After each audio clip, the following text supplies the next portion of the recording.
الرحمن الرحیم السلام علیکم ورحمۃ اللہ وبرکاتہ۔ آج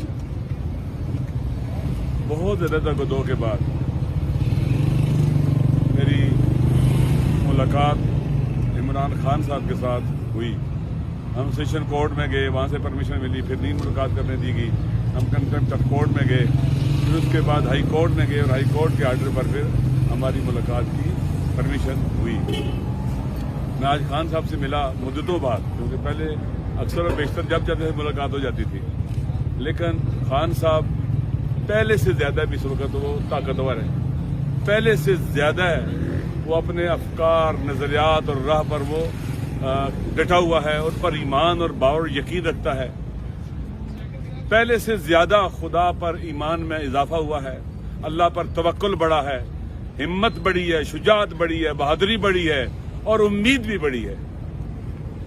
وہ اس جدوجہد کو آزادی کی جدوجہد کہتے ہیں، اپنے وطن کو اس طرح سے بنا دے کہ ہر کوئی آزادی اظہار ہو، جتنے بھی اس کے بنیادی انسانی حقوق ہیں، عقائد کی آزادی ہے، اظہار اور بیان کی آزادی ہے، فری موومنٹ کی آزادی، جتنی بھی آزادیاں ہیں لوگوں کو ملیں، ہمارے عدلیہ اور ادارے باوقار ہوں، ہماری پارلیمنٹ باوقار ہو، وہاں جو لوگ بیٹھے ہوں وہ عوام کے حقیقی نمائندے ہوں، پیسوں کے ذریعے، کرپشن کے ذریعے، فساد کے ذریعے، زبردستی لوگوں کو ڈرا دھمکا کر ووٹ لے کر پارلیمنٹ میں نہ جائیں، دھاندلی کے ذریعے نہ جائیں۔ آزاد کرنا ہے، تمام اداروں کو آزاد کرنا ہے، اور یہ جنگ آزادی کی جنگ ہے، وطن کی آزادی کی، وطن کو اس کا وہ جو مقام دنیا کے اقوام اور ممالک میں ہوتی ہے اس مقام تک پہنچانے کے لیے۔ تو بہت وہ پر امید بھی ہیں ماشاءاللہ، انہیں جو کچھ بھی اچھے کنڈے اختیار کیے جا رہے ہیں ان کے خلاف، اور کوشش کی جا رہی ہے کہ ان کو ڈرا دیں، دھمکا دیں، پریشان کریں، وہ انہیں پریشان ہونے والے نہیں ہیں، بلکہ پریشان کرنے والے خود پریشان ہو رہے ہیں۔ وہ گولیاں ان کو ماری گئی، وہ نہیں ڈرے، جیل میں لایا گیا نہیں ڈرے، اور کہتے تھے کہ 2 دن بھی جیل میں نہیں گزار سکے گا۔ وہ بہادر انسان ہے، خدا پر مضبوط ایمان رکھتا ہے، اللہ پر توکل رکھتا ہے۔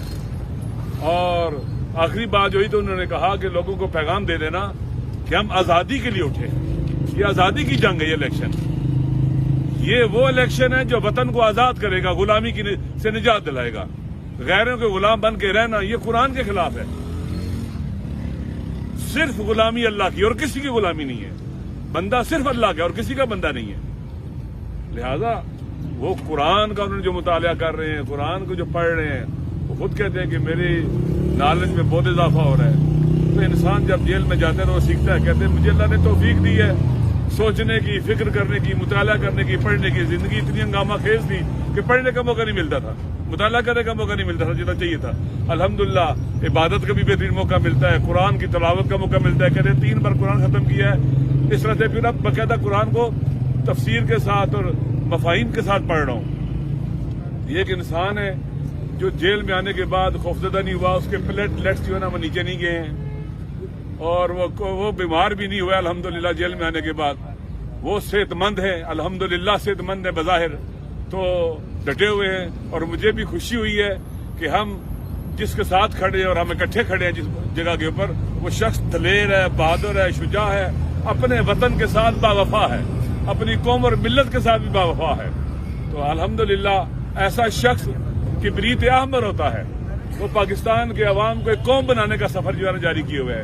کہ آپ کو پتہ ہے کہ ہمیں ٹکڑوں میں بانٹا گیا ہے، ہمیں شیعہ سنی کی تفریق میں ڈالا گیا، علاقائیت، لسانیت، مہاجر، سندھی، بلوچ، پشتون، پنجابی، سرائکی ٹکڑوں میں بانٹ کے نفرتیں پیدا کی گئیں تاکہ ہم ایک قوم نہ بن سکیں، اور ہمیں ٹکڑوں میں بانٹ کر ہم پر پھر مسلط ہوا جائے۔ عوام کی جو سوشل پاور ہوتی ہے سوسائٹی کی، اس کو کچلا گیا ہے۔ اب قوم کھڑی ہے، گزشتہ آپ کو پتہ ہے کہ پچھلے سال اپریل سے ڈٹی ہوئی ہے۔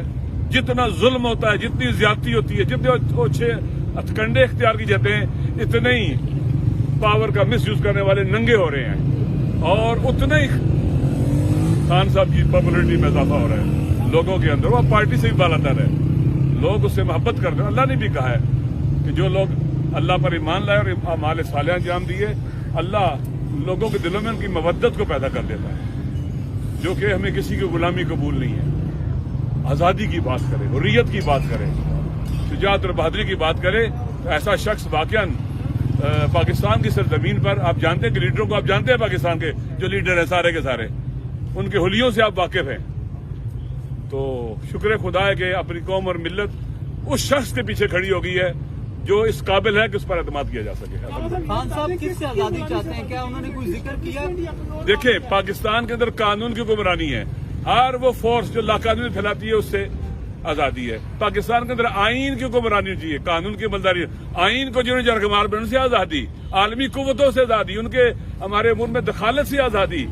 ہم ان کے ساتھ لگ کے اپنے پاکستان کو تباہ و برباد کیا ہے. پہلے ٹوٹا ہے, اب باقی ماندہ پاکستان دیکھیں جنگ کی حالت پیش کر رہا ہے, تباہ و برباد ہے, معاشی طور پر سیاسی طور پر بحران ہے, سیکورٹی کے مشکلات اور مسائل ہیں جن کے ساتھ ہم کھڑے ہیں. ان سب سے آزاد ہوں تاکہ پاکستان کے عوام طے کریں کہ ہم نے کس طرف جانا ہے.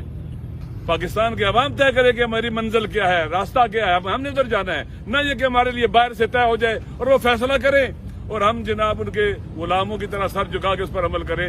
میرے خیال میں نہ یہ قرآن اجازت دیتا ہے, نہ سنت, نہ انبیاء اولیاء خدا, نہ ہمارے شہداء اور وہ عظیم لوگ جو ہمارے پیشرو تھے, کوئی بھی نہیں اجازت دیتا کہ ہم غلامی کی توق گلے میں ڈال کر سر جھکا کر ان ظالموں کے پیچھے چلیں جو غزہ کے بچوں کے قاتل ہیں. امریکہ غزہ کے بچوں کا قاتل ہے, اسرائیل غزہ کے بچوں کا قاتل ہے. اس نے کہا تھا ہم اسرائیل کو تسلیم نہیں کریں گے. امریکہ کو کہا تھا کہ آپ غلامی قبول نہیں کریں گے. آج آپ دیکھ لیں غزہ میں کون قاتل ہے. 30,000 کے قریب بچوں کا, عورتوں کا اور مردوں کا بے گناہوں کا قاتل اسرائیل. اس کے ساتھ آپ سفارتی تعلقات قائم کرنا چاہتے تھے جو قاتل ہے. اور امریکہ جو اس کو اسلحہ بھیج رہا ہے, جہاز دے رہا ہے, توپیں دے رہا ہے, سب کچھ دے رہا ہے اس کو اسلحہ.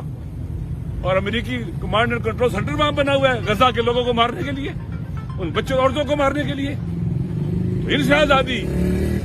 عرب حکمران ان کے غلام ہیں. دیکھیں سب کچھ رکھنے کے باوجود ان کے ہاتھ بندھے ہوئے قیدیوں کی طرح ہیں, وہ غلام ہیں. وہ امریکہ کے مقابلے میں غزہ کے مظلوموں کی حمایت نہیں کر سکتے. اس لیے آزادی وسیع معنی رکھتی ہے اور انشاءاللہ ہم آزادی کے سفر میں اکٹھے ہیں اور خون کے آخری قطرے تک, آخری سانس تک اس راستے پہ چلتے رہیں گے. شکریہ.